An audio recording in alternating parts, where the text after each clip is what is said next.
Hello friends, food recipe நண்பர்கள் எல்லாருக்கும் வணக்கம். இன்னைக்கு நம்ம ஒரு டேஸ்டியான லட்டு வீட்டில் எப்படி செய்யலான்னு தான் பார்க்க போகிறோம்.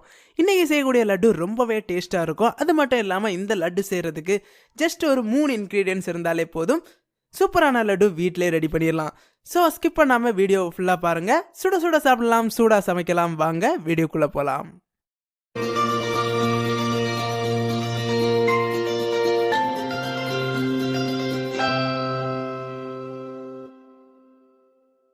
லட்டு செய்கிறதுக்கு நான் இன்றைக்கி 1 கப் கடலை மாவு எடுத்துருக்கிறேன். 1 கப் கடலை மாவில் நமக்கு 6 லட்டு கிடைக்கும். ஃபஸ்ட்டு கடலை மாவை நம்ம ஜலிச்சிடலாம். ஜலிக்கிறனால ஏதாவது கட்டிகள் ஏதாவது இருந்துன்னா நம்ம அதை செப்பரேட் பண்ணுறதுக்கு ஈஸியாக இருக்கும்.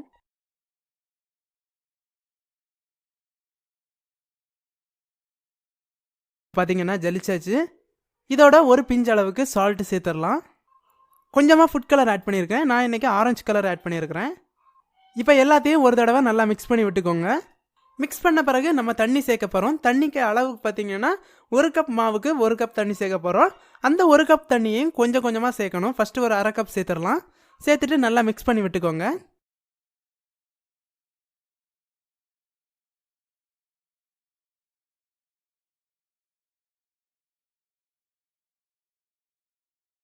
இப்போ மீதி உள்ள 1/2 கப் தண்ணியை சேர்த்துடலாம்.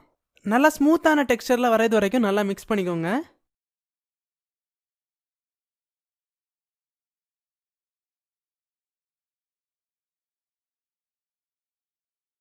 இப்போ பார்த்தீங்கன்னா தெரியும், நல்லா ஸ்மூத்தான டெக்ஸ்சரில் சூப்பராக வந்திருக்கு. ஸோ இந்த மாதிரி ஒரு பதம் வரது வரைக்கும் நல்லா மிக்ஸ் பண்ணிக்கோங்க. இப்போ பூந்தி செய்கிறதுக்கு நமக்கு பேட்டர் ரெடியாக இருக்குது. இப்போ நம்ம ஆயில் ஹீட் பண்ணிடலாம். பூந்தி செய்ய ஆரம்பிச்சிடலாம். ஒரு ஹாட்டான பேன் எடுத்துருக்கிறேன். அதில் 1 லிட்டர் ஆயில் சேர்த்துக்கலாம். ஆயில் ஹீட் ஆனதுமே நம்ம பூந்தி ரெடி பண்ண போகிறோம். பூந்தி மாவு பேட்டரை கொஞ்சமாக ஸ்பூனில் எடுத்து ஆயிலில் சேர்த்து பார்க்கலாம், எப்படி பொரிஞ்சு வருதுன்னு பார்க்கலாம். நம்ம சேர்த்த மாவு நல்லா பொரிஞ்சு வருது. ஸோ ஆயில் நல்லா ஹீட் ஆகிடுச்சு. இப்போ நம்ம பூந்தி ரெடி பண்ண ஸ்டார்ட் பண்ணிடலாம். பூந்தி ரெடி பண்ணுறதுக்கு நான் ஒரு கண்ணாப்பை எடுத்துருக்கிறேன். ஒரு மெஷரிங் கப்பில் நம்ம ஏற்கனவே ரெடி பண்ணி வச்சுருக்க பேட்டர் வச்சுருக்கேன். மெஷரிங் கப்பில் உள்ள மாவை கண்ணாப்பையில் ஊற்றி தட்டி தட்டி எடுத்துக்கலாம்.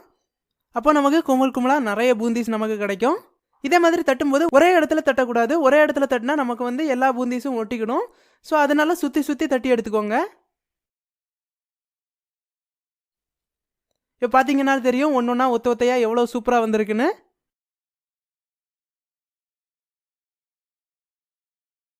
இந்த பூந்திஸை ஒரு 10லேருந்து 15 செகண்டுக்குள்ளே நம்ம ஆயிலேருந்து ட்ரைன் பண்ணி எடுத்துடணும். இல்லைனா பூந்திஸ் எல்லாமே ஹார்ட் ஆயிரும். ஸோ அதனால் லட்டு சரியாக வராது. இப்போ ஆயிலேருந்து நம்ம ட்ரைன் பண்ணி எடுத்துடலாம். ஒரு பேட்ச் நம்ம பூந்தியெல்லாம் ரெடி பண்ணி எடுத்தாச்சு. இப்போ அடுத்த பேட்ச் ரெடி பண்ணிடலாம்.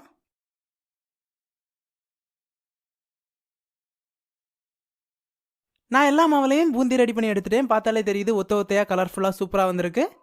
அடுத்து நம்ம லட்டு செய்கிறதுக்கு தேவையான சுகர் சிரப் ரெடி பண்ணிடலாம். சுகர் சிரப் ரெடி பண்ணுறதுக்கு நான் 1/2 கப் சுகர் எடுத்துருக்கிறேன். இதோட 1/4 கப் அளவுக்கு தண்ணி ஆட் பண்ணிக்கலாம். சுகர் நல்லா டிசால்வ் ஆகிறது வரைக்கும் நல்லா மிக்ஸ் பண்ணி விட்டுக்கோங்க. சுகர் சிரப் ஒரு சைடில் ரெடி ஆகிட்டுருக்கு. நான் இப்போ நம்ம ஏற்கனவே ரெடி பண்ணி வச்சுருக்க பூந்தியை ஒரு தடவை மட்டும் மிக்ஸி ஜாரில் போட்டு அடிக்க போகிறேன். இப்படி அடிக்கிறதுனால நமக்கு பெரிய பெரிய பூந்திகளாக இருக்கிறது சின்ன சின்னதாகிரும். ஸோ லட்டு செஞ்ச பிறகும் சூப்பராக இருக்கும். நம்ம ரெடி பண்ண பூந்தியெல்லாம் மிக்சியில் போட்டு அடிச்சு எடுத்துட்டேன். மிக்சியில் போட்டு அடிக்கும்போது ஒன்று மட்டும் கேர்ஃபுல்லாக ஃபாலோ பண்ணிக்கோங்க. ஓவராக மிக்சியில் போட்டு அரைச்சிங்கன்னா ரொம்ப மாவு மாதிரி ஆயிரும். ஸோ அப்போ லட்டு சரியாக வராது. ஸோ ஒரே ஒரு தடவை மட்டும் லைட்டாக அடிச்சு எடுத்துக்கலாம். இப்போ இதை தனியாக வச்சிடலாம். சுகர் சிரப்பில் நம்ம சேர்த்த சுகர் எல்லாம் நல்லா கரைஞ்சிருக்கு. இப்போது இதோட ஃப்ளேவரை கூட்டுறதுக்காக நான் 3 ஏலக்காய் மட்டும் தட்டி போட்டிருக்கிறேன். நம்ம சுகர் சிரப் ஆல்மோஸ்ட் ரெடி ஆகிடுச்சு. சுகர் சிரப்பை 2 விரல் வச்சு தொட்டுட்டு எடுத்திங்கன்னா தெரியும், ஒரு நூல் மாதிரி அப்படி இழுக்கும். இந்த பதத்தில் வந்தோடனே நம்ம ஃப்ளேம் ஆஃப் பண்ணிடலாம். இந்த சுகர் சிரப்பை நம்ம ஏற்கனவே ரெடி பண்ணி வச்சுருக்க பூந்தியோட கொஞ்சம் கொஞ்சமாக சேர்த்துடலாம்.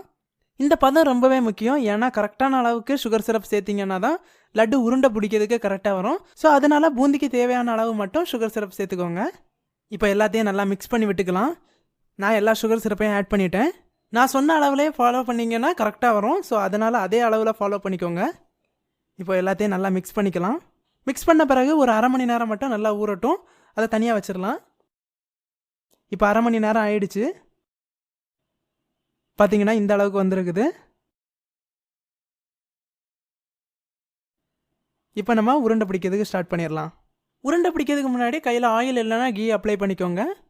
இந்த பூந்தியை ஒரு தடவை ப்ரெஸ் பண்ணிவிட்டு நல்லா உருட்டி எடுத்துடலாம்.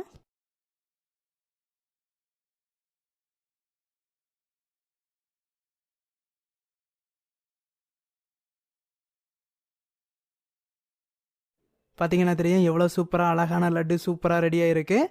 இதே மாதிரி நம்ம எல்லா உருண்டைகளையும் ரெடி பண்ண போகிறோம்.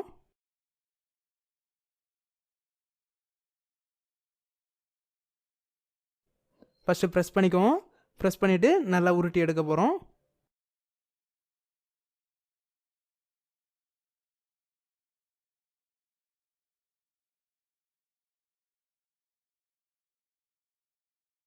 நான் எல்லா பூந்திலையும் லட்டு ரெடி பண்ணிவிட்டேன். ஃபைனலாக கார்னிஷ்காக கேஷ்யூ நட்டை மேலே வச்சுருக்கிறேன்.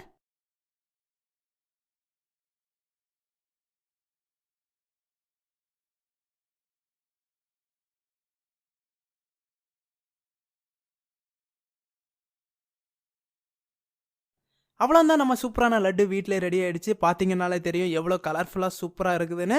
ஸோ இதே மாதிரி நீங்களும் வீட்டில் ட்ரை பண்ணி பாருங்கள். ட்ரை பண்ணி பார்த்துட்டு எப்படி வந்துச்சுன்னு சொல்லிட்டு கமெண்ட் செக்ஷனில் கமெண்ட் பண்ணுங்கள். இந்த வீடியோ உங்களுக்கு பிடிச்சிருந்துன்னா ஃபுட் ரெசிபி சேனலை சப்ஸ்கிரைப் பண்ணுங்கள். இதே மாதிரி இன்னொரு டேஸ்டியான சூப்பரான ரெசிபியோட நாளைக்கு சந்திக்கிறேன். அதுவரை பபாய், கீப் ஆன் வாட்சிங்.